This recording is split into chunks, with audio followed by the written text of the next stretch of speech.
咁我覺得個社會咧最緊要有不同嘅風格嘅人咧存在。應該就係我哋專注喺個事業啦。我覺得呢個先係一個健康嘅一個即係創作嘅社會。待人接物啦，同埋喺個市場嘅變化咧，都要去好適應啦。即係唔好話以前嗰套係咁，但係今日已經唔同啦個時代。我覺得要隨機應變啦。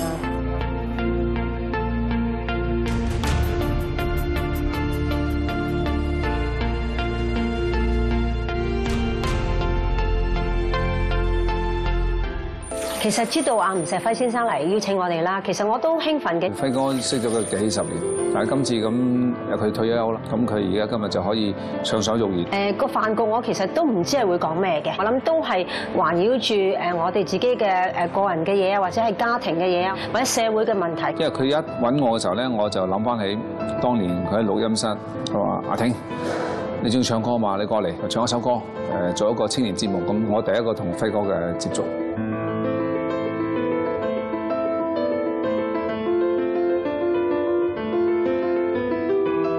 Sandy， 係，多謝。阿挺，多謝晒。我識咗阿挺差唔多都35至中學40年啦，未畢業我就呢個係我第一個老細嚟㗎。佢揾我唱歌添嘛，咁簡直。唔係啊，喺電台係啊，佢竟然俾我唱歌啊！我乜都唔記得晒㗎喎。你唔記得咗啊？我冇。B.G.S. 㗎，佢叫我你上叻你上去唱啦咁喎，我又唔識死喎喺個錄音室嗰度唱。你講下你同我一個親戚嘅淵源。係啊，我而家叫你做舅父嘛，因為咧我個小學嘅同學咧就係你嘅侄女，咁所以咧佢就外甥女係啦，咁啊提講我得識啦，因為我哋細個就聽你做節目㗎啦。嗱咁，而家呢個係我主場嚟嘅 ，OK，所以你俾我介紹我今日請你食嘅嘢，西檸煎軟雞、煙倉魚、琵琶鴨。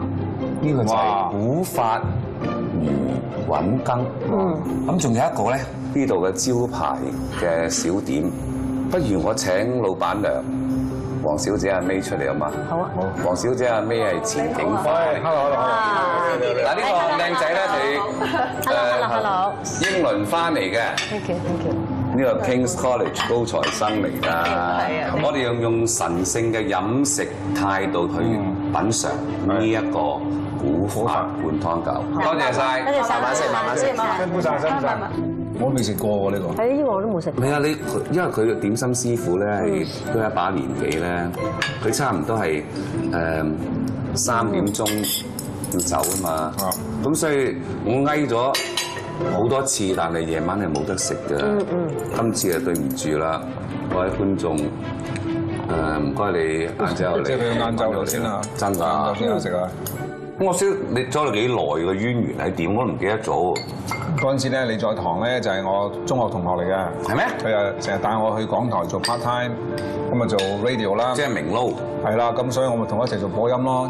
咁跟住你咪入咗浸會讀書。係啊。咁但係你好快嘅咧就入行喎。唔係，我咁未入去浸會，我已經入咗行啦。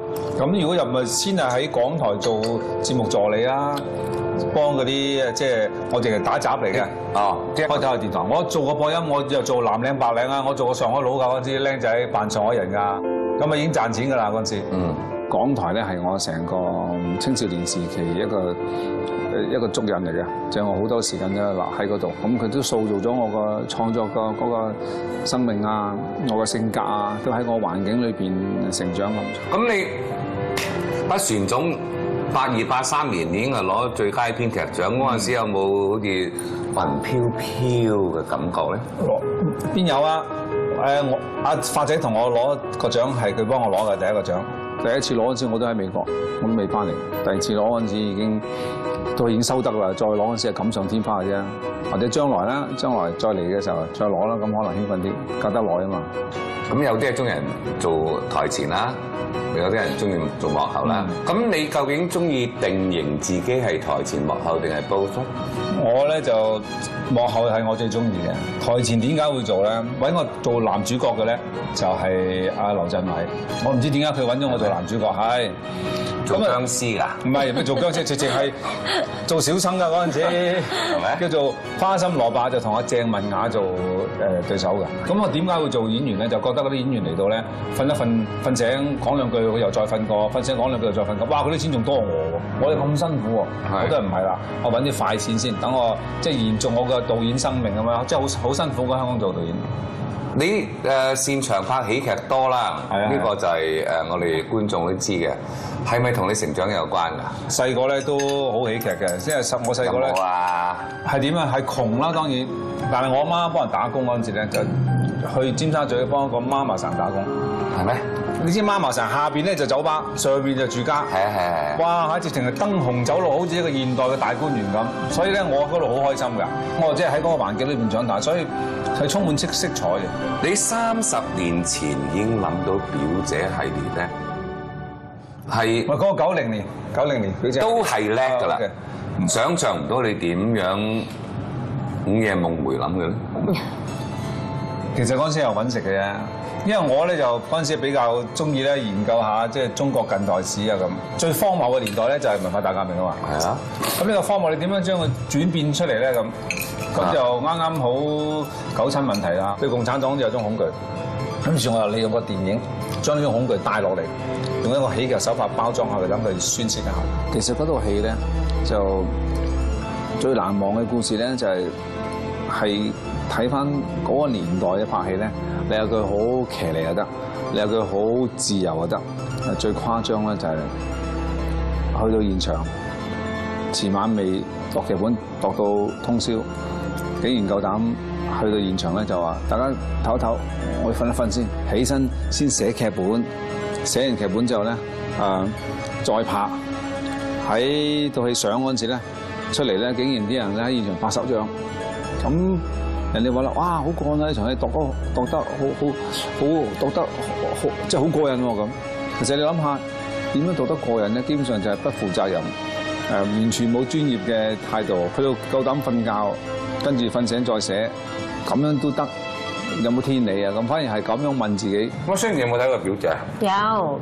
你有咩評價？我都同佢講啱識佢嗰陣時，我睇表姐嗰陣時，同我另一個表妹去睇嘅。我冇諗到係入去戲院睇到咁好笑嘅嘢。係啊。咁後尾就先至知道，原來呢個係張堅庭嘅電影。嗰陣時即係知道，但係即係後尾識咗，未識佢嘅，未識佢嘅。嚇！表姐1、2都未嘅。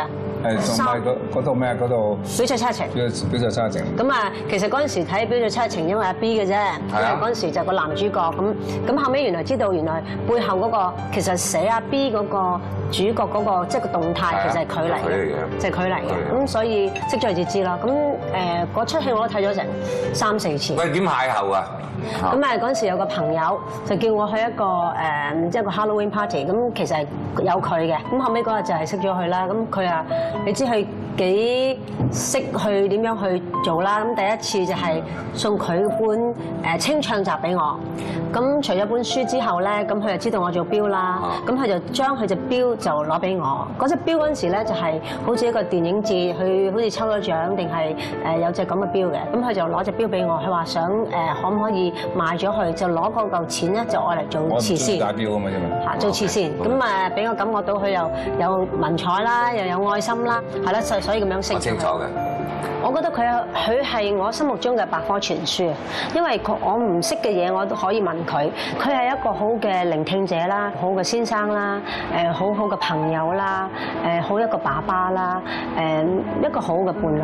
因為佢真係好有耐性，而我同佢係啱相反嘅。喺嗰個表姐之後，咁你雖然都提及你有一啲創作啫，但係始終個高峰期啊，逢期低潮。咁嗰陣時點啃啊？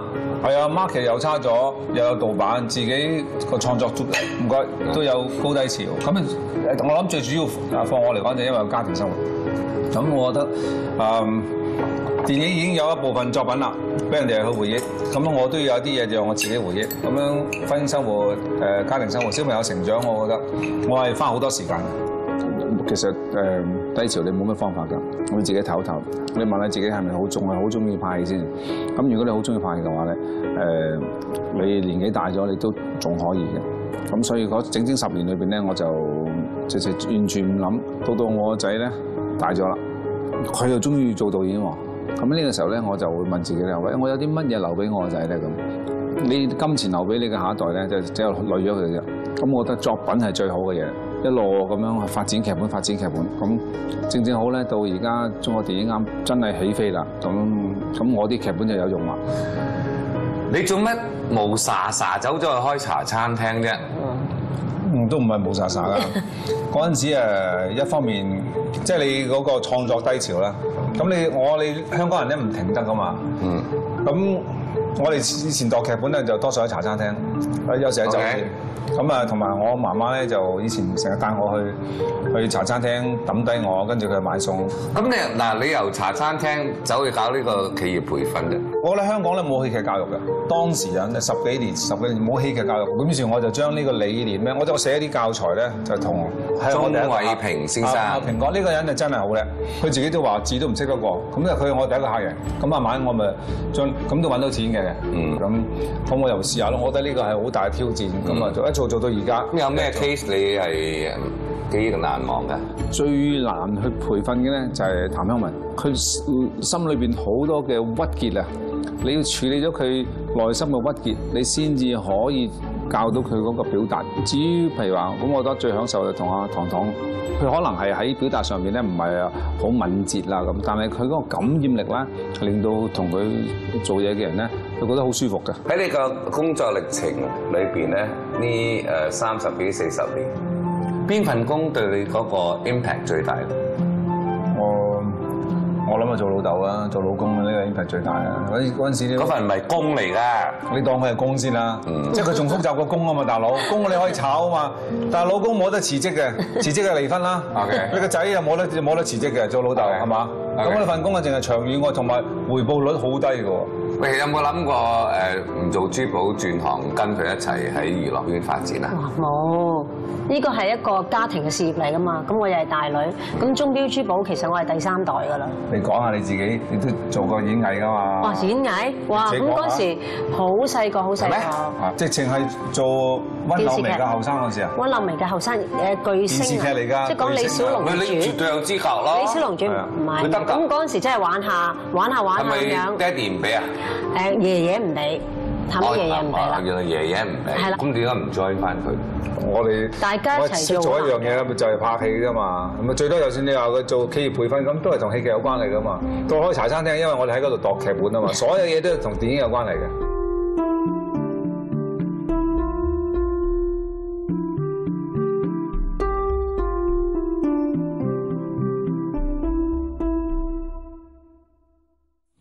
如果我唔係拍戲做導演，咁我諗我會教書。我最希望咧就係一間學校我做校長，所有嘅制度都係我自己訂立嘅。